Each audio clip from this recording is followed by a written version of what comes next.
Bienvenue sur l'entreprise de demain, le podcast qui porte la voix des pionniers qui œuvrent à une entreprise conjuguant humain, impact et performance.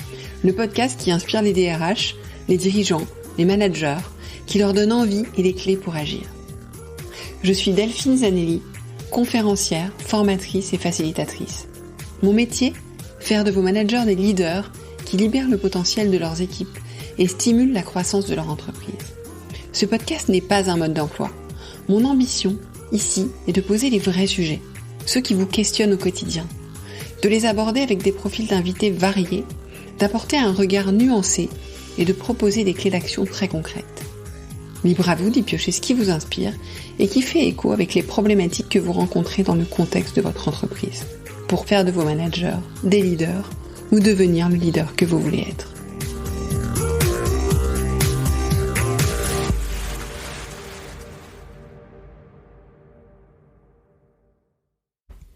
Bonjour, bienvenue dans ce nouvel épisode. Bienvenue dans ce hors-série réalisé en partenariat avec Fitch Bennett Partners. Fitch Bennett Partners est un cabinet de chasse de tête top et middle management qui fait aussi du management de transition et de la gestion de carrière de dirigeants. À l'occasion de leurs 10 ans et dans le cadre de mes travaux sur le leadership, j'ai souhaité, avec ses cofondateurs et dirigeants, Jacques-Louis Soubirous et Frédéric Aymonier, explorer les enjeux actuels autour de 3 choses. 1. La transmission d'entreprise. 2. L'évolution du rôle et de la posture du directeur général. 3. L'évolution des CODIR. Nous allons donc vous proposer 3 épisodes sur les 3 semaines à venir. Dans ce premier épisode, Jacques-Louis et Frédéric partagent leur regard sur les défis auxquels sont confrontées les entreprises lors des successions et des transmissions d'actionnariat, en particulier à l'heure où de nouvelles générations accèdent au poste de direction. Jacques-Louis et Frédéric ont un poste d'observateur privilégié. Vous découvrirez donc comment les entreprises se préparent à ces transitions, les obstacles auxquels elles font face et les modèles qu'elles utilisent pour organiser ces changements. Je vous souhaite une bonne écoute et vous donne rendez-vous la semaine prochaine pour le 2e épisode sur l'évolution du rôle de directeur général. À bientôt. Bonjour Frédéric, bonjour Jacques-Louis, merci d'être avec moi. Je vais peut-être vous laisser vous présenter d'abord pour commencer. Frédéric Aymonier, je suis chasseur de tête depuis 20 ans et j'ai créé en compagnie de Jacques-Louis Fitch Bennett Partners. Nous sommes un cabinet de recrutement par approche directe, basé en France et aussi à l'international avec une dizaine de bureaux à l'international et un bureau à Lyon. Notre métier, c'est de recruter pour nos clients des top managers et des middle top managers. Nous avons aussi 2 axes additionnels ou complémentaires qu'on pourrait ajouter au navire amiral que sont la chasse. Et c'est le career management puisque nous organisons des outplacements, des assessments, des coachings de prise de poste et de fonction pour nos candidats. Et nous avons aussi un département management de transition. Voilà Delphine. Jacques-Louis ? Bonjour, Jacques-Louis, je suis un ancien opérationnel, direction des ressources humaines dans des sociétés internationales à forte concentration d'entreprises et je me suis lancé en trouvant Frédéric à un moment de mon parcours de carrière. Donc on a fondé Fitch Bennett qui est vraiment une entreprise entrepreneuriale avec une équipe aujourd'hui qui a suivi cet élan. Ce qui est intéressant avec nos 15-20 ans d'expertise en executive search, c'est qu'on constate aujourd'hui que le métier a fortement évolué et que nous sommes devenus des conseils où nous accompagnons à la fois les clients pour trouver les bonnes compétences et les candidats pour les amener à bien construire leur carrière. Donc on a un côté dynamique de croissance et dynamique de carrière pour les entreprises clientes comme pour nos candidats. Donc, nous allons dans ces conversations sur le leadership traiter 3 sujets. 3 sujets qui se rapprochent de votre métier d'executive search. Vous êtes sur un poste d'observation. Donc, un premier sujet qui va se situer au niveau de l'actionnariat, un deuxième qui va se situer au niveau des directions générales et un troisième au niveau plutôt des comités de direction. Donc, est-ce que vous pouvez poser, s'il vous plaît, Jacques, le premier sujet qu'on va traiter aujourd'hui ? Écoutez, on va parler de gouvernance d'entreprise, on va parler des problématiques que rencontrent aujourd'hui nos clients, scale-up, PME ou entreprises familiales ou grands groupes, et on le voit à ces 3 niveaux-là, c'est-à-dire des problématiques de de transmission de gouvernance. Les âges ne concernent pas uniquement, je dirais, les salariés de l'entreprise. Ça concerne aussi les actionnaires et les transmissions de génération aujourd'hui ne se, comment je vais dire ça, succèdent pas automatiquement les unes vers les autres. Ce serait trop simple. Il y a forcément des périodes à organiser, des transitions à gérer, et nous accompagnons nos clients justement dans ces transitions de gouvernance. Alors, c'est vrai que c'est un point. Récemment, il y avait UKG, donc qui faisait une étude de mégatrends dans le monde entier et qui, parmi les 3 choses les plus saillantes pour les RH dans les années à venir, qui parlait justement du Gen X effect et le fait que ce sont d'autres générations et la génération Y aussi qui arrivent aux commandes des entreprises et que ça questionne beaucoup. Et comme vous disiez, Jacques-Louis, ça questionne beaucoup quand ça arrive à ces niveaux-là. Et encore plus, effectivement, à des niveaux d'actionnariat. Donc, déjà, puisqu'effectivement c'est une problématique, comment vous l'observez et qu'est-ce que vous voyez se jouer? Comment les entreprises se préparent dans ces successions et quels sont les obstacles, peut-être? Alors, les entreprises se préparent parce que, évidemment, il y a un conflit générationnel. Il faut préparer l'avenir, il faut anticiper le prédictif, il faut essayer d'avoir une gouvernance efficace, c'est-à-dire pour le président de se faire accompagner par des dirigeants qui le challenge, qui le motivent, qui lui donnent des idées, qui lui fassent prendre des risques. Et celui-ci se pose des questions, souvent. Il se pose des questions. Suis-je bien entouré? Ne suis-je pas trop seul? Est-ce que je prends les bonnes décisions? Est-ce que j'ai les bons axes stratégiques? Et donc, souvent, il se fait conseiller par des conseils en stratégie, par des conseils en organisation s'il doit transformer les process et les processus, par des conseils en chasseur de tête pour améliorer le capital humain et donc prévoir la nouvelle génération, la détection des high potentiels, sa succession possible, et puis des consultants aussi en finance qui ont besoin d'introspection sur le carry-back, sur la gestion de la trésorerie, etc. C'est très impressionnant quand on est à la tête d'une entreprise, puisque moi je le suis à ma petite échelle, de se sentir un peu tout seul. Il faut se sentir écouté, épaulé, conseillé. Jacques nous expliquait tout à l'heure l'actionnariat et la gouvernance des entreprises familiales. Il se rajoute aussi un facteur clé, c'est les sociétés qui sont régies par des fonds d'investissement, où l'intérêt n'est pas le même. Évidemment, il y a un ROI beaucoup plus important, beaucoup plus court. Les fonds d'investissement ne sont pas des associations, Delphine, ça je vous l'apprends pas. Ils ont besoin d'un leverage à terme. Et donc, par des actions de LBO, ils essayent d'acheter des sociétés par le rachat de la dette pour devenir actionnaire d'une société. Donc, la pression est énorme pour l'actionnaire. D'ailleurs, souvent, il y a des dissensions très fortes avec les fonds d'investissement et les dirigeants. Ça se passe soi-disant bien, mais de temps en temps, ça se passe mal. Et je dirais qu'il y a une marge assez étroite entre l'activisme et l'extra-interventionnisme d'un fonds sur la gouvernance d'une entreprise gérée via des fonds et des LBO où il y a un effort financier considérable. Nécessairement, les années qui vont arriver vont nécessiter une transition managériale parce que les générations ne se succèdent pas comme on le souhaiterait. Est-ce que les nouvelles successions ou les nouvelles générations, vont vouloir travailler comme le faisait le père ou le grand-père dans les entreprises familiales? Je n'en suis pas sûr. Donc ça soulève d'autres sujets, d'autres problématiques qui touchent à la fois la formation des nouvelles générations d'actionnaires, bien comprendre qui, parmi cette nouvelle génération, qui est forcément plus nombreuse que l'étaient les pères ou les grands-pères à la tête de leurs entreprises, donc ce qui est tout à fait naturel et normal. Donc comment organiser tout cela, comment les orienter, les rassurer, les conseiller, et on imagine bien l'importance du facteur temps et la nécessité d'organiser cette transition de gouvernance. On parlera plutôt tout à l'heure de transition managériale au niveau de comité de direction, mais ces transitions de gouvernance sont clés aujourd'hui dans les problématiques de nos clients. D'accord. Et donc, concrètement, comment est-ce que ça se passe? Comment est-ce que ces entreprises prépare cette transition de gouvernance?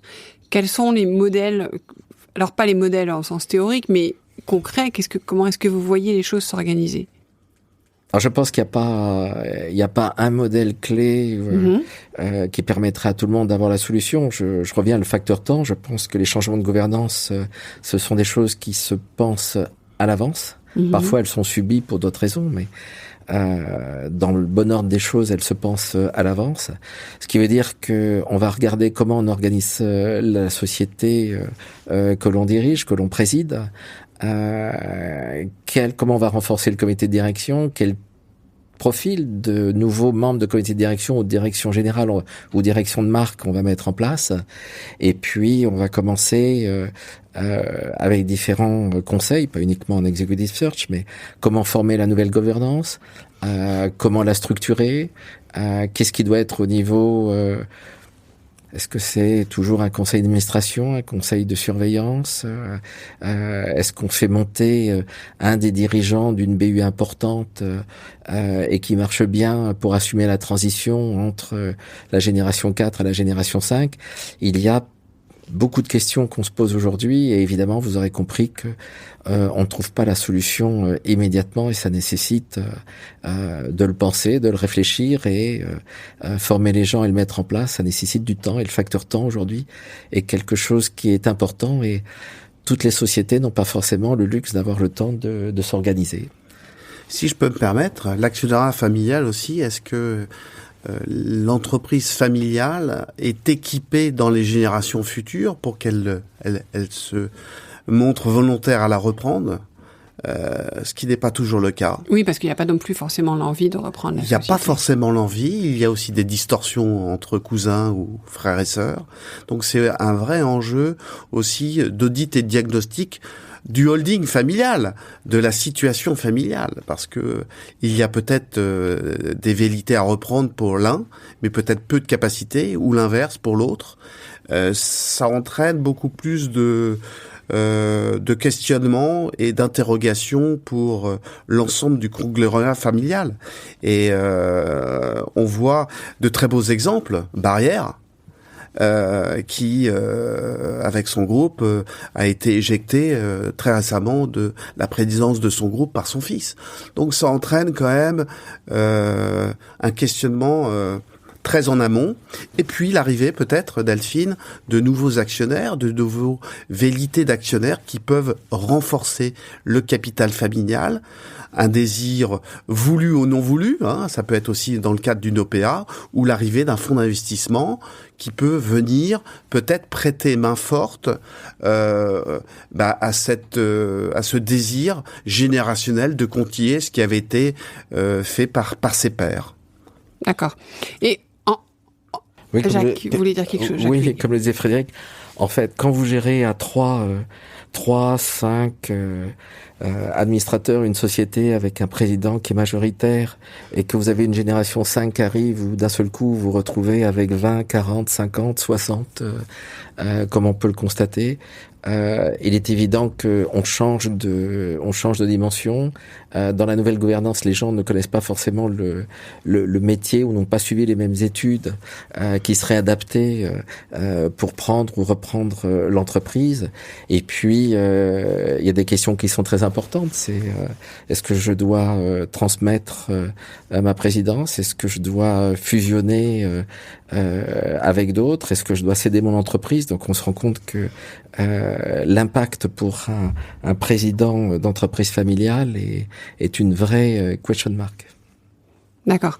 Mais donc, concrètement, pour se préparer à ça, il faut réfléchir en amont. Comment est-ce que vous voyez les générations dialoguer entre elles sur ce sujet? Est-ce que vous avez l'impression qu'il y a des visions qui sont extrêmement différentes entre entre la génération qui est en place et la génération qui va succéder? C'est difficile de généraliser. Oui, moi, mais je pense qu'il y a une grosse différence. La pression financière n'est pas la même. L'introduction en bourse ou non, si effectivement une cotation boursière ou non, la présence d'administrateurs indépendants ou non, l'arrivée de fonds d'investissement qui serait peut-être preneur de prendre une partie du capital. Et puis je crois, comme l'a dit Jacques-Louis très très judicieusement, nous sommes à l'heure de Twitter. Les communiqués de presse, les communiqués financiers arrivent par Twitter. On a une pression au temps qui n'est pas la même que ne connaissaient pas nos pères, et qui fait que tout va beaucoup plus vite aujourd'hui. On doit changer de stratégie, modifier un business model, s'adapter à la concurrence, recréer des brevets, ne pas se faire dépasser par la concurrence. Et j'ai l'impression qu'il y a une accélération du mouvement économique en général. Je pourrais pas généraliser ma réponse, Delphine, vous le comprendrez bien, parce que ça s'adapte à une société ou une autre. Mais j'ai l'impression qu'il y a, oui, une rapidité à l'exécution. Et donc, à la réflexion en amont et à la mise en application. D'accord. Et qu'est-ce que vous observez chez vos clients? Quels sont les risques? Quelles seraient les bonnes pratiques ou les choses à éviter? Donc, on a parlé de s'interroger en amont, j'imagine en se faisant entourer, mais est-ce qu'il y a des choses, est-ce qu'il y a des choses que vous remarquez, que des questions récurrentes, des obstacles que vous voyez de manière récurrente? Oui, je pense que nos clients, en général, essayent de prévoir plutôt que de subir. Alors, c'est une formule un peu généraliste, évidemment, mais ils essayent d'élaborer des scénarios possibles, différents, passifs, actifs, de fusion, de cession, de rachat, de consolidation. Et si j'étais à leur place, et en tout cas c'est ce que nous les conseillons chez Fitch Bennett, c'est d'anticiper ça et d'établir des scénarios possibles par rapport à des événements extérieurs, familiales, de reprise, d'OPA, de rachats hostiles ou amicaux. Je crois que le meilleur des conseils, c'est de pouvoir planifier plusieurs scénarios possibles et d'adopter le meilleur en fonction du moment donné. D'accord. Ce que l'on rencontre en ce moment, c'est, vous parliez de vision tout à l'heure, mais quand vous êtes chef d'entreprise familiale et que vous avez des enfants qui sont tout à fait capables de reprendre l'entreprise, vous partagez une vision, une unité de vision d'un point de vue business, d'un point de vue entreprise, le cap vers lequel vous souhaitez continuer à emmener l'entreprise familiale. Mais c'est un projet de vie tout court. C'est pas qu'un projet de vie professionnel. Et les nouvelles générations aujourd'hui ne souhaitent pas forcément, comme je disais tout à l'heure, travailler comme le père ou le grand-père l'a fait. Et alors qu'ils en ont les capacités, ne souhaitent pas forcément prendre une présidence, j'allais dire, opérationnel de l'entreprise familiale et continuer au titre de la 5e ou de la 6e génération. Donc il peut y avoir des situations qui sont fort complexes pour un patron familial d'entreprise qui a des relations avec ses enfants comme je peux les avoir avec les miens. Partager une unité de vision, là où on souhaite emmener le groupe demain, c'est une chose, en prendre les rênes, et c'est là où il est important de travailler, je dirais, avec la famille, les réflexions et continuer d'avancer. Mais bon, je suis aussi père de famille, donc quand je demande un avis, j'aime bien regarder comment la nouvelle génération réagit, et généralement on l'écoute. Voilà. Est-ce que vous pensez que cette nouvelle génération va radicalement changer la façon dont ces entreprises-là, on parlait de gouvernance tout à l'heure, sont gouvernées justement?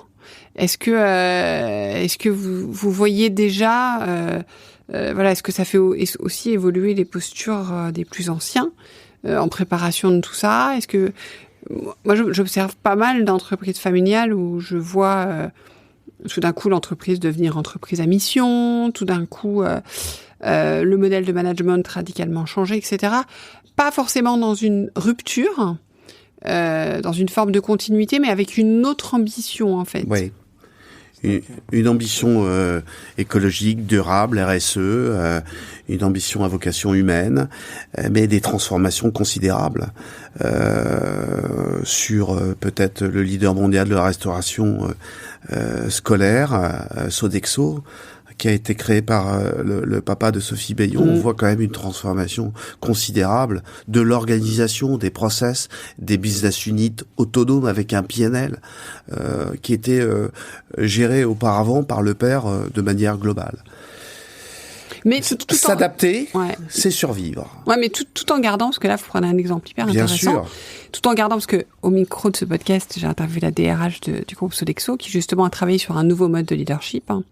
Et elle en parle, où elle a eu à cœur d'être extrêmement fidèle aux principes. Donc, du père fondateur, bien sûr. Alors après, c'est un père fondateur particulier qui a une aura particulière, qui était quand même assez visionnaire pour le coup, sur plein de domaines. Mais on voit qu'il y a quand même, c'est intéressant parce que, alors moi je suis quelqu'un d'optimiste, mais je vois quand même, dans ce que j'observe, je vois quand même souvent, on garde l'héritage. C'est-à-dire que, on a quand même, Jacques-Louis, vous parliez, c'est très juste, de vision commune, on a quand même une vision des valeurs.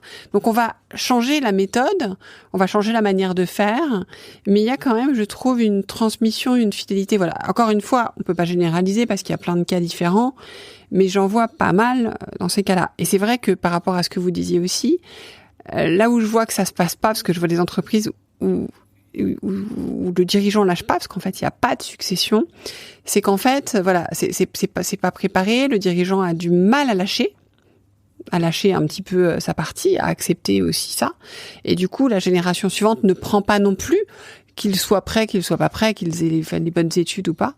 Et voilà. Mais quand c'est pensé, quand c'est préparé, je trouve qu'il y a, il y a sans doute un gros travail du fondateur pour lâcher certaines choses qui sont pas évidentes, mais, enfin, fondateur ou pas d'ailleurs, enfin, celui qui était dirigeant. Mais je vois quand même cet esprit, Mais vous avez raison, mais il y a quand même le respect des valeurs, le respect de l'ADN qui reste quand même crypté dans les murs. On voit, c'est le cas de Sodexo ou de plein d'autres, mais pas se renouveler, c'est mourir. Ouais. Et ça n'empêche pas de conserver les valeurs et l'ADN. Oui, mais je pense que si on les conserve pas, on se trompe. Parce qu'en fait, exactement. On perd l'essence que fait la société. Donc c'est comment mettre en confiance le dirigeant sur, vous lui apprendre la suite sur cet aspect. Voilà, parce que le côté table rase du passé, ça n'existe pas, et le côté plaquer les choses. Et ce que j'observe aussi, je sais pas si c'est quelque chose que vous observez, c'est que je vois que ce sont des choses qui se font de manière, vous parliez du temps, Jacques-Louis. Donc à la fois, on est sous une pression du temps, et en même temps, je vois les choses se faire lentement. Donc, il y a cette ambiguïté, il y a cette acceptation aussi qu'il faut du temps pour que la génération suivante prenne les commandes et y arrive et commence à réfléchir à son modèle. Je pense que comment je vais vous dire ça, pour moi, temps et agilité sont compatibles. On peut être très agile, et on peut prévoir pour mieux gouverner demain. On peut agir près pour voir très loin et agir à l'instant. Mais je pense que quand on est chef d'entreprise, enfin, nous le sommes tous les deux à un niveau, à dimension humaine, je pense que s'il y a des choses qu'il faut garder à l'esprit, c'est les objectifs à long terme. Il faut continuer d'écouter ses clients, ses marchés, ses collaborateurs, les futurs candidats. Il faut continuer de se développer et d'investir dans son développement, parce qu'il faut continuer de grandir. C'est vrai pour un président qui a 40 ans, ils le font très bien comme un jeune dirigeant. Je crois qu'il faut continuer de se remettre en cause, et pour ça, faut oser à nouveau, il faut réoser. Et puis surtout, je pense que ce qui est très très important, c'est prendre bien soin de ses équipes. Voilà. Et le temps est pas incompatible avec l'agilité. Ceux qui pensent ça, à mon avis, se trompent. Il faut être aujourd'hui très agile, mais on a quand même des dirigeants qui sont confrontés à des environnements très complexes. Je disais tout à l'heure, les crises se succèdent. Or, le propre d'un entrepreneur, c'est toujours faire mieux que l'année passée. Donc, il y a un moteur qui fait qu'on continue d'avancer, mais on avance avec les hommes, on avance avec la bonne stratégie. Aujourd'hui, on est dans la construction de marque et la stratégie de valeur. Il faut pas. Je suis un ancien DRH. Vous faites pas de social sans créer de la valeur. Et je m'arrêterai là. Je vais pas lancer un nouveau débat, mais je pense que les entreprises aujourd'hui en sont fort conscientes. Les générations qui vont passer le témoin demain en sont fort consciente, le partage avec les futurs gouvernants, ça c'est très clair. Mais il y a un environnement qui s'impose à tout le monde. On parlait des nouvelles attentes, des nouvelles exigences des collaborateurs et des candidats. On parlait de l'impact de nouveaux sujets sociétaux et environnementaux. On parlait de la RSE. Nous, on le voit bien dans nos recrutements aujourd'hui. On s'attache à bien connaître la politique RSE de nos clients parce qu'on nous pose de plus en plus des questions sur ce sujet. On se doit de pouvoir apporter des réponses concrètes sur cette partie-là. Donc, l'environnement évolue. Il devient de plus en plus complexe, mais le propre d'un dirigeant, c'est qu'il doit continuer d'avancer. Donc, temps et agilité, il faut savoir les concilier. Eh ben, merci beaucoup. Et on se retrouve prochainement pour une prochaine conversation sur le leadership.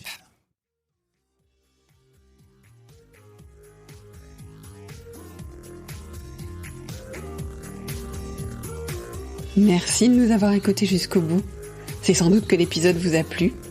Merci alors de le partager à 2 personnes autour de vous et de mettre une note et un commentaire sur Apple Podcasts ou Spotify. C'est ce qui nous fait ressortir dans les classements, permet au podcast de grandir, de profiter au plus grand monde, et puis ça m'encourage aussi. Et si ce n'est pas encore fait, abonnez-vous à la page L'entreprise de demain de LinkedIn pour ne rien manquer de l'actualité du podcast. Et à la newsletter, devenez le leader que vous voulez être, pour ne rien manquer des contenus exclusifs que je vous propose. Et puis, si vous avez besoin d'accompagnement dans le développement de votre leadership ou de celui de vos managers, ou si vous cherchez la prochaine conférence qui inspirera vos managers, écrivez-moi, j'interviendrai avec plaisir. Je prends toujours grand soin de mes auditeurs et auditrices. J'adore travailler avec vous. Merci encore pour votre écoute et à la semaine prochaine.